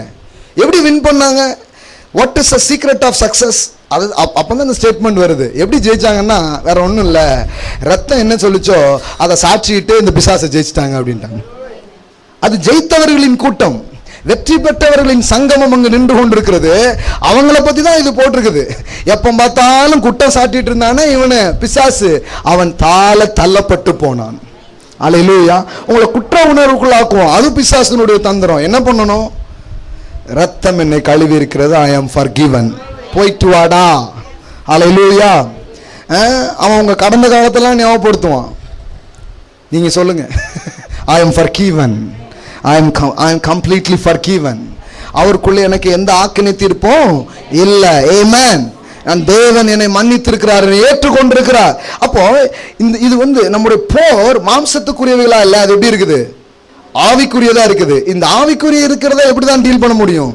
ஆவிக்குரியதான் டீல் பண்ண முடியும். அதனாலதான் பவுல் சொல்றாரு, எங்களுடைய போராயுதங்கள் எப்படிப்பட்டது கிடையாது, மாம்சத்துக்கு. போர் மாம்சத்தோடும் அல்ல, போராயுதங்கள் மாம்சத்துக்குரியவைகளும் அல்ல. அது எந்த அரணையும், எல்லாம் சொல்லுங்க, அரணையும் நிர்மூலமாக்கக்கூடிய தேவ பலம் உள்ளவர்களா இருக்கு. அப்பனா என்ன? ஒரு அரணை அவன் எழுப்புகிறான், ஒரு கோட்டையை போல, ஒரு கட்டை போல அவன் சிலரை கொண்டு வந்து வராதபடிக்கு ஒரு தடை அவன் வைக்கிறான். நீங்கள் எழுந்து நின்று இயேசுவின் நாமம், இயேசுவின் ரத்தம், தேவனுடைய வார்த்தை, இதையெல்லாம் நீங்க பேச ஆரம்பிக்கும் போது அந்த அரண்கள் உடைகிறது, உங்க வாழ்க்கையில ஒரு வழி திறக்க ஆரம்பிக்குது. அல்லேலூயா. நிறைய பேருக்கு இந்த போர் செய்கிற குணம் உங்களுக்கு இல்ல பாருங்க. கிறிஸ்தவங்களுக்கு அது இல்லாம போயிடுச்சு. எல்லாம் சொல்லுங்க, போர் செய்யும் குணம். இது இல்லைன்னா நீங்க ஜெயிக்கவே முடியாது. நிறைய பேருக்கு என்ன தெரியுமா? நடந்தாலும் சந்தோஷம், நடக்காட்டாலும் சந்தோஷம், வந்தா வரட்டும், வராட்டானாலும் ஓகே, நடந்தாலும் ஸ்தோத்திரம், நடக்காட்டானாலும் இப்படியே போயிட்டாங்க பாருங்க. பிசாசுக்கு ரொம்ப பரவாயில்ல, நம்மளை எதிர்க்கிறதுக்கு ஒரு ஆளுமே. அன்னைக்கு 40 நாள் திட்டுதான் கோலியாத்து. யார? இஸ்ரவேலர்களை. உங்களை ஆம்பளை ஒரு ஆள் கிடையாது அப்படிங்க. சவுல் பாருங்க, நல்லா சாப்பிட்டுட்டு வீட்டில் உட்காந்துருக்கான். சூரியனை பார்த்து நாய் குலைச்சு என்ன போகுது அப்படின்னே உட்காந்துட்டான். அவன் தான் அந்த ஊர்ல வளர்த்தியான ஆளு. சண்டைக்கு போகவே இல்லையே, சண்டைக்கு வரவே இல்லை. அவனுக்கு என்னன்னா அது கத்திட்டு போவான். அவன் 40 நாள் கத்திருக்காங்க, தொண்டை வலிக்கும். நம்ம நல்லா இப்போ மட்டன் பீஸை சாப்பிடுவோம் அப்படின்னு தான் சாப்பிட்டே இருக்கான். அவன் மக்களை திட்டினது மட்டும் இல்ல, தேவனையே திட்டான். அந்த இடத்துக்கு தாவீது சண்டை போட வரல, சாப்பாடு கொடுக்க வந்தான். சாப்பாடு கொடுக்க வந்த இடத்துல சண்டையா? அவன் ஒரு டெலிவரன்ஸ் ஏற்படுறதுக்கு வரல, டெலிவரி பண்ண வந்திருக்கான். Delivery boy. ஆனா அவனை தான் டெலிவரன்ஸ் பாயா மாத்தினார். அல்லேலூயா.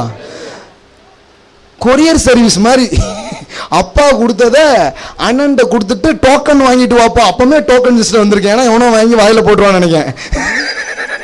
அதனால அடையாளம் இது என்ன பண்ணிக்கோ, வாங்கிக்கோ அப்படின்னு சொல்லி அத்தாச்சிலாம் பேப்பர்லாம் வாங்கிக்கிட்டு அவர் நின்றுட்டு இருக்கும்போது இப்போ இவன் வந்துட்டான். இவன் மக்களை திட்டினது மட்டும் இல்ல, தேவனையே திட்டிட்டு இருக்கான். இவனுக்கு கோபம் பாருங்க. தாவீதுக்கு கோபம் வந்துச்சு. அதை கேட்ட உடனே அவனுக்குள்ள ஒரு வைராக்கியம் எழும்புச்சு. இதெல்லாம் வரணும். போர் செய்யும் குணம். எல்லாம் சொல்லுங்க, போர் செய்யும் குணம். வெற்றி பெறணுமா? போர் செய்யற குணம் உங்களுக்கு வரணும். தாவீதுக்கு அது இருந்தது, சொரணை இருந்துச்சு. எப்படி என் தேவனை திட்டலாம், எப்படி என் தேவனுடைய நாமம் இப்படி அவகீர்த்தியா போல நான் அதை விட மாட்டேன், ஏதாவது ஒண்ணு பண்ணணும்னு நினைச்சான் பாருங்க. கர்த்தர் அவனை வச்சே அந்த போரை வெற்றிகரமா செஞ்சு முடிச்சார். அல்லேலூயா, ஹல்லேலூயா. இப்படிதான் காரியங்கள் நடந்துச்சு பாருங்க. ஒரு பெரிய மாற்றம் முழு இஸ்ரவேலுக்கு வந்துச்சு. அப்போ நடந்தா நடக்கும், மாறனைக்கு மாறட்டும் இல்லை, எதிர்க்கணும். வேதம் சொல்லுகிறது. யாக்கோபு கிறிஸ்தவங்க நிறைய பேருக்கு இது தெரியாது. அவங்க என்ன நினைச்சிட்டு இருக்காங்கன்னா எல்லாம் கர்த்தருக்கு சித்தம், கர்த்தர் சித்தமானவைகள் ஒரு கைகளால் வாய்க்கும், சித்தம் இல்லைன்னா வாய்க்காது, அப்படியே போயிட்டாங்க. யாக்கோபு 4:7. ஆகையால் தேவனுக்கு பிசாசுக்கு எல்லாம் சொல்லுங்க எதிர்த்து நில்லுங்கள். சொல்லியிருக்கா சொல்லியா? முழு புதிய ஏற்பாட்டில் எங்கேயுமே தேவன் பிசாசுக்கு எதிர்த்து நின்று சண்டை போடுற மாதிரி எங்கேயுமே சொல்ல. ஒரு வசனம் இருந்தா காமிங்க. கென்னத் கெயின்னு ஒரு பிரசங்கா இருந்தார் பாருங்க. அவர் ஒரு தரிசனம் பார்த்தாரு. அதில் பிசாசு ரொம்ப பெருசாக அவருக்கு எதிராக போராடுறான், அவர் அழிக்கிற மாதிரி எல்லாம் பண்ணிகிட்டே இருக்கிறான். ஆண்டவரும் அந்த இடத்துல இருக்காராம். இவர் நினச்சிக்கிட்டாரு ஆண்டவரே இருக்கிறார், எல்லாத்தையும் பார்த்துப்பாருன்னு அமைதியாக இருந்தாராம். ஆண்டவர் ஒன்றுமே பண்ணலையாம். அப்போ இவருக்கு ரொம்ப கேள்வி, என்ன ஆண்டவர் இவன் கடந்து என்ன கொர்ரு உருன்னு உரிமிட்டு இருக்கான், நீங்கள் ஒன்றுமே பண்ணலையே அப்படின்னாராம். அப்போ அவர் சொன்னாராம், நான் என் வார்த்தைக்கு மேலேயோ கீழேயோ ஒரு நாள் எதுவுமே செய்கிறதே இல்லை. நீ என் வார்த்தையில் போய் படிச்சுப்பாரு, எங்கேயாவது நான் பிசாசை உனக்காக எதிர்ப்பேன்னு போட்டிருக்கா அப்படின்னாராம். அன்றைக்கி தான் அவருக்கு ஒரு பெரிய வெளிப்பாடே அவருக்கு வந்துச்சான். ஏன்னா முழு புதிய ஏற்பாட்டிலையும் எல்லாத்துலேயும் எங்கே போட்டிருக்குதுன்னா, நீங்கள் அவனை துரத்துவீர்கள் அப்படின்னா என்ன, நான் டீல் பண்ணுற அளவுக்கு அவன் பெரிய ஆள் இல்லை, நீனே டீல் பண்ணிக்கோ, அவன் சின்ன பையன், நீ பூங்கு விளையாடுப்பா. அதனால சொல்லுது பிசாசுக்கு நம்ம என்ன, ஆண்டவரே பிசாசை பாரும் ஆண்டவரே, பார்த்துட்டே தான் இருக்கேன், பாரு ஆண்டவரே அவன் என் வாழ்க்கையில் என்னெல்லாம் பண்ணுகிறான். ஆமாம், ரொம்ப நாளாக பார்த்துட்டே தான் இருக்கேன். ஆனால் நீ என் வார்த்தையை என்னைக்கு பார்ப்பன்னு எனக்கு தெரியல, என் வார்த்தையை என்னைக்கு எடுத்து நீ அவனுக்கு எதிராக நிற்க போறன்னு தெரியல. ஏன்னா என்னைக்கு நீ இதை எடுத்துட்டு நிற்கியோ அன்னைக்கு உன் வெற்றி உறுதியானதாக மாறப்போகிறது. அல்லேலூயா. இதை எடுத்துதான் நிற்கணும் பாருங்க. அப்போ பிசாசுக்கு எதிர்த்து நில்லுங்கள், அப்பொழுது உங்களோட சண்டை போடுவான்னு போட்டிருக்கா. ஐயோ புரியுதா ஒரு இல்லையா, அப்பொழுது அவன் ஓடி போவான். எல்லாம் சொல்லுங்க, நமக்கும் பயப்படுறதுக்கு ஒரு அடிமை இருக்கான்.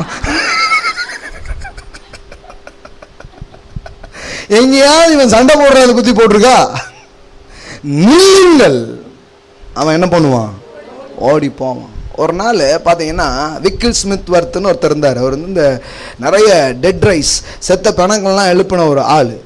அவர் ஒரு முறை ஒரு நாய் வளர்த்தாராம். அவர் ஒரு இடத்துக்கு போகிறதுக்காக பஸ் ஏறதுக்காக பெருக்கார், பின்னாடியே வந்துருக்குது. டாமி போமா போமா போமான் இருக்காது, அது போகவே மாட்டுக்கு.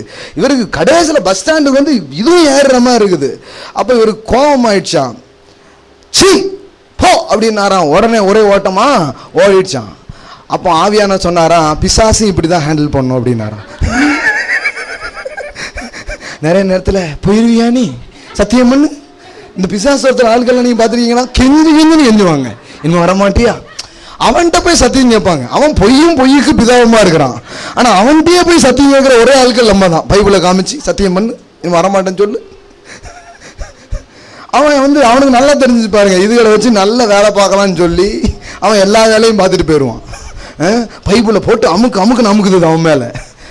அவர் அதெல்லாம் சொல்லலை, அவனுக்கு எதிர்த்து என் நாமத்தை உபயோகப்படுத்து, என் வார்த்தையை உபயோகப்படுத்து, சிந்தப்பட்ட ரத்தம் செய்திருக்கிற வல்லமையை பேசு, அப்பொழுது நீ அவனை தோற்கடிக்க முடியும். சத்துருவின் சகல வல்லமைகளை மேற்கொள்ள நான் உங்களுக்கு அதிகாரம் கொடுத்தேன், அவைகளில் ஒன்றும் உங்களை சேதப்படுத்துவது இல்லை. ஹல்லேலூயா. எல்லாம் சொல்லுங்க, எதிர்த்து நில்லுங்கள், ஓடி போவான். நான் சொல்றேன், இன்னைக்கு உங்க வாழ்க்கையில ஏதோ பிரேக் த்ரூ அவன் தான் தடை பண்ணி வச்சிருக்கிறான். எதிர்த்து நில்லுங்கள், ஒரு தடை முறிவை நீங்கள் பார்ப்பீர்கள். என் நல்வாழ்வை தடுக்கிற பிசாசே, உன் கையை எடு. என் பணத்தை பிடிச்சு வச்சிருக்க உன் கையை எடு. ஏன்னா அவன் தான் திருடன் பாருங்க. இயேசு கரெக்டா அவனுக்கு பேர் வச்சாரு. அவனுக்கு பேர் என்னது? திருடன். திருடன். பிசாசுக்கு அவர் வச்ச பேர் என்னது? திருட்டு பய. ஒரு கள்ள பைய இருக்கிறான், திருடன். அவன் திருடுறான். நம்ம ஆளுகள் என்ன பாக்கெட்டை கொடுத்துதான் இருக்கிறாங்க. எடுத்துக்கோ, பின் பாக்கெட்ல எடுத்துட்டியா, என்ன எடுத்துக்கோ. எடுத்துட்டு அவன் இவ்வளவு நோண்டிட்டு போன பிறகு கத்தர் எடுத்தார் அப்படிங்கிறது. ஒரு திருட்டு பைய இருக்கிறான்பா, அவன் தெரியவே தெரியாதா? கத்தர் எடுக்கல, கத்தர் கொடுத்தாலும் ஒருத்தர் எடுத்துட்டு இருக்கான். கொஞ்சம் கண்ணை திறந்து பாரு, இந்த எடுக்கிற வேலையை கத்தர் செய்யல, அவர் கொடுக்கிறவர். இவன் திருட்டு பையன், திருடா இருக்கிறான். நீ விழித்து பாரு, சத்தியத்தை புரிஞ்சுக்கோ, அவனுக்கு எதிர்த்து நில்லு, அப்பொழுது அவன் ஓடி போவான். அப்பொழுது அவன் நடந்து போவான் கூட போல. எப்படி போட்டிருக்கு? ஐயோ, இதெல்லாம் கற்பனை பண்ணி பாருங்க, சிரிப்பா வரும். ஓடி போவான். எல்லாம் சொல்லுங்க, ஓடி போவான். ஹல்லேலூயா. இப்படி ஓட்டுறதுக்கு தான் கடவுள் நம்மளை வச்சிருக்கிறார். ஒவ்வொரு ஏரியாலையும் போய் தரித்திர பிசாசை ஓடு, என் நன்மையை தடுக்கிறவனை ஓடு, வியாதி பலவீனங்களை போட்டு ஒடுக்கி வச்சிருக்கான் பாருங்க. கமெண்ட் பண்ணுங்க அவங்களுக்கு, போய் உங்க மேல இருந்தாலும் சொல்லுங்க, கையை எடு. என் மேல கை வைக்கிறது உனக்கு என்ன அதிகாரம்? என் பிள்ளை மேல இருந்து கையை எடு, என் கணவர் மேல இருந்து கையை எடு, என் நல்வாழ்வுக்கு எதிராக நிற்கிறவன் வல்லமையை நான் முறிக்கிறேன், கையை எடு. சொல்லும் பாருங்க. இயேசு சொன்னார், அவன் கொல்லவும் வேற ஒன்றுக்கும் நானும் ஜீவன் உண்டாகவும் அது பரிபூர்ணப்படவும் வந்தேன் என்று அவர் சொன்னார். ஹல்லேலூயா. நான் உனக்கு ஜீவனை வச்சிருக்கிறேன், பரிபூர்ணமா வச்சிருக்கிறேன். ஒரு திருட்டு போய் இருக்கிறான், கவனமா இரு, எதிர்த்து நில்லு, வெற்றி உன்னுடையது என்று சொல்லியிருக்கிறான். ஹல்லேலூயா. ஒரு வசனத்தை வாசித்து முடிச்சிடலாம். லூக்கா சுவிசேஷம் 10ஆம் அதிகாரம் 18-19 பாருங்க. அவர்களை அவர் நோக்கி, சாத்தான் மின்னலை போல் வானத்திலிருந்து விழுகிறதை, எல்லாம் சொல்லுங்க, அவன் விழுகிறதை கண்டேன். இயேசு பிசாசு எப்படி பார்த்திருக்கிறாரு? அவன் விழுறதை தான் பார்த்திருக்கிறாரு. ஆனா நம்ம ஆட்கள் தான் எழுந்து நின்று என்ன ஆட்டம் போடுது. ஆட்டம் போடுற பிசாசை இவங்க பார்க்கறாங்க. அவர் சொல்றாரு, அவன் விழுகிறதை கண்டேன். இதோ, எல்லாம் சொல்லுங்க, இதோ. இதோன்னா என்ன? நீயும் பாரு, அவன் விழுந்துகிட்டு இருக்கான். இதோன்னா என்ன? பார். எதை பாரு? அவன் விழுகிறதை பார். சர்ப்பங்களையும் தேள்களையும் மிதிக்கவும் சத்துருனுடைய சகல வல்லமையை மேற்கொள்ளவும் உங்களுக்கு அதிகாரம் கொடுக்கிறேன், ஒன்றும் உங்களை சேதப்படுத்த மாட்டாது. ஹல்லேலூயா. ஃபுல் ப்ரொடெக்ஷன்ஸ் கொடுத்துறாருங்க. எல்லாம் அதுக்கு உறுதி அவர் அழிச்சிடுறாரு. தைரியமா போய் நில்லு, அவன் ஒண்ணுமே பண்ண முடியாது. ஆனா நீ தான் எதிர்க்கணும். உனக்காக நான் எதிர்க்க முடியாது. நீ நின்னீங்கன்னா நீ வெற்றி பெறுவது நிச்சயங்கிறாரு. ஹல்லேலூயா. அன்று இரவே இஸ்ரவேலர்கள் ஆரோக்கியத்தோடும் ஐஸ்வர்யத்தோடும் ஒரு விடுதலை பயணத்தை மேற்கொண்டார்கள். நான் சொல்லுகிறேன், இதுவரை வராத ஆரோக்கியம் உங்களுக்கு வரும், இதுவரை வராத ஐஸ்வர்யங்களுக்கு உங்களுக்கு வரும், இதுவரை வராத விடுதலைகள் உங்கள் வாழ்க்கையில் வருகிறதை நீங்கள் பார்க்க ஆரம்பிப்பீர்கள். ஹல்லேலூயா. இன்று அவனுடைய கடைசி நாள். ஹல்லேலூயா. திருடன் கண்டுபிடிக்கப்பட்டால் அவன் 7 மடங்கு ரிட்டர்ன் பண்ணுமா? பார்த்துருக்கீங்களா நீங்க? சில செயினுக்குன்னு அடிச்சு மொத்தமா வச்சிருப்பான், கடைசியில் போலீஸ் பிடிச்சி எல்லாம் ரிட்டர்ன் கொண்டு வந்து என்ன பண்ணுவாங்க? செலுத்துவாங்களாம். தேவனுடைய ராஜ்யத்தில் ஒரு விதி இருக்கு, நீங்க எதையாவது இழந்தீங்கன்னா அதை 7 டைம் உங்களுக்கு அவர் தருவார் அப்படின்னு சொல்றாரு. 7 டைம் 7 மடங்கு அதை திரும்ப நீங்கள் பெற்றுக்கொள்ள முடியும். உங்க பணத்தை திருடினது ஒரு மனுஷன் இல்ல, அவனுக்கு பின்னாடி இருந்த ஒரு பிசாசு, ஒரு வஞ்சிக்கிற ஏதோ வஞ்சகன் தான் அதை எடுத்திருக்கிறான். இப்ப நீங்க கிளைம் பண்ணீங்கன்னா அது உங்களுக்கு நேராக வருகிறதை நீங்கள் பார்க்க முடியும். ஹல்லேலூயா. எல்லாரும் எழுந்து நிற்போம். Thank you Jesus. போர் செய்கிற ஒரு குணம் இருக்கணும் பாருங்க. ஒரு நல்ல போர் சேவகனா இரு என்று தீமோத்தேயுக்கு பவுல் சொன்னார். நல்ல ஒரு ஊழியக்காரனா இருன்னு மட்டும் சொல்லல. என்ன சொன்னார் தெரியுமா? ஒரு நல்ல போர் சேவகனாய் தீங்கு அனுபவி அப்படின்னாரு. தீங்கு அனுபவினா, தீங்கு எப்படி அனுபவிக்கிறதுனா டேக் ரிஸ்க் அப்படின்னு அதான் அர்த்தம். தீங்கு அனுபவினா என்ன அர்த்தம்னா டேக் ரிஸ்க். ஒரு போர் வீரன் எப்படி போர் செய்யும் குணங்களோடு போர்க்களங்களுக்கு போகிறானோ அப்படி நீ செல்ல வேண்டும் அப்படிங்கிறார். நீங்கள் போர் வீரர்களாக இருக்கிறீர்கள். போர் இருக்கிறது, ஆனால் போர் இருக்கிறது எவ்வளவு உண்மையோ அதை விட பல 100 மடங்கு உண்மை வெற்றி இருக்கிறது என்பது, ஜெயம் இருக்கிறது என்பது. ஹல்லேலூயா. இன்னைக்கு நீங்க டிக்ளேர் பண்ணுங்க. இந்த ரத்தத்தை, வார்த்தையை, நாமத்தை எடுத்து யூஸ் பண்ணுங்க. ஹல்லேலூயா. நீங்க இப்படி செய்வதன் மூலம் இன்னைக்கு ஒரு பெரிய வெற்றியை நீங்க எடுக்க முடியும். ஒரு பிரேக் த்ரூ உங்களுக்கு வர முடியும். இவ்வளவு நாள் வராதது வரும் பாருங்க. அதெல்லாம் அது ஏதோ ப்ரோக்ரெசிவா நடக்கும்னு நினைக்க வேண்டியது கிடையாது. அதெல்லாம் பிளாக் பண்ணி வச்சிருக்குது. உடைக்கணும். எரிகோ கோட்டை உடஞ்சது மாதிரி, செங்கடல் பிளந்தது மாதிரி, 430 வருஷம் அடிமை தலைகள் உடைந்தது போல உங்களுக்கு வர வேண்டிய நன்மைகள் எல்லாம் ஆச்சரியமாய் வருகிறதை நீங்கள் பார்க்க முடியும். ஹல்லேலூயா. இது உங்களுடைய விடுதலையின் நாள். இது உங்க வாழ்க்கையில ஒரு பெரிய மாற்றங்களை உண்டு பண்ணுகிற ஒரு நாளாக அது இருக்கிறது. ஹல்லேலூயா. நிழலாட்டமாய் பஸ்காவை ஆசரித்த ஜனங்களுக்கு அத்தனை ஒரு விடுதலை நடந்திருக்க முடியும் என்றால் இன்றைக்கு நிஜமாய் ஆசரித்திருக்கிற உங்களுக்கும் எனக்கும் எத்தனை அதிகம் என்பதை எண்ணி பாருங்கள். Thank you daddy. எங்கள் போராயுதங்கள் மாம்சத்துக்குரியவைகள் அல்ல, அது ஆவிக்குரியவைகளாக இருக்கிறது. எங்களுக்கு போர் உண்டு என்று தெரியும், ஆனால் அதை விட நிச்சயமாக ஒன்று தெரியும், ஜெயம் உண்டு என்று, வெற்றி உண்டு என்று. ஆட்டுக்குட்டியின் இரத்தத்தினாலும் தேவனுடைய வார்த்தையினாலும் அவருடைய நாமத்தினாலும் நாங்கள் வெல்ல அழைக்கப்பட்டிருக்கிறோம். கேடையையும் ஈட்டியையும் கொண்டு நாங்கள் வெற்றி பெறுகிறவர்கள் அல்ல, அவருடைய நாமமே எங்களுக்கு ஜெயத்தை தருகிறது. இன்றைக்கு இயேசுவின் நாமத்தினாலே இந்த ஜனங்கள் பேரில் ஒரு விடுதலையையும் ஒரு ஜெயத்தையும் நான் பேசுகிறேன். ஹல்லேலூயா. அவருடைய பொருளாதாரத்திலே, அவருடைய சரீரத்திலே, அவருடைய குடும்பத்திலே வெகு நாட்களாக போராடுகிற, வெகு நாட்களாக வர முடியாத காரியங்கள், அடிமை தலைகள் எல்லாம் முறியட்டும் ராஜா. மோசமான பழக்கங்கள் முறியட்டும் ராஜா. எந்த விதமான அடிமை தலைகளும் வாழ்க்கையை விட்டு விலகட்டும் ராஜா. அதில் அவர்கள் போராடி கொண்டிருக்கலாம். இயேசு கிறிஸ்துவின் வல்லமுள்ள நாமத்தினாலே அவர்களை அடிமைப்படுத்துகிற அடிமை தலைகள் முறிவதாக. ஹalleluya ஹalleluya ஹalleluya. நஷ்டமடைந்த எல்லா இடத்திலும் இருந்து 7 மடங்காக கிளைம் பண்ணப்படுவதாக, ஆச்சரியமான பொருளாதாரம், ஆச்சரியமான நல்வாழ்வு அவர்களுக்கு திரும்புவதாக நான் பேசுகிறேன் ராஜா. கர்த்தர் அப்படி செய்வதற்காக நன்றி. ஆச்சரியமான சாட்சிகள், ஆச்சரியமான திருப்பங்களை இந்த வாரங்களில் நாங்கள் எதிர்பார்க்கிறோம் ராஜா. இந்த வாரங்களை எதிர்பார்க்கிறோம். விடுதலையை அந்த ஜனங்களை எதிர்பார்த்தது போல மாற்றங்களை நாங்கள் எதிர்பார்த்து முன்னேறி செல்லுகிறோம். கர்த்தர் எங்களுக்கு முன்பாக செல்லுகிறீர். எல்லா தடைகளை தகர்க்கிறவர் எங்களுக்கு முன்னே செல்லுகிறீர். கோணலானவர்களை செலப்படுத்துகிறவர் எங்களுக்கு முன்பாக செல்லுகிறீர் ராஜா. எங்கள் தடைகள் முறிக்கப்படுகிறதற்காக ஸ்தோத்திரம். அநேக தடைகள் முறிக்கப்படுகிறதற்காக ஸ்தோத்திரம் ராஜா. நன்மையை நாங்கள் காண போகிறோம், ஜீவனை காண போகிறோம், வாழ்வை காண போகிறோம், சரீரத்திலே ஆச்சரியமான சுகங்களை காண போகிறோம், ஆச்சரியமான பொருளாதாரங்களை பார்க்க போகிறோம், ஆச்சரியமான வியாபாரங்களை பார்க்க போகிறோம். கர்த்தர் அப்படி செய்வதற்காக நன்றி. இயேசுவின் நாமத்தில் பிதாவே, ஆமென் ஆமென். Praise God. ஹalleluya. ஆமென். ஹalleluya.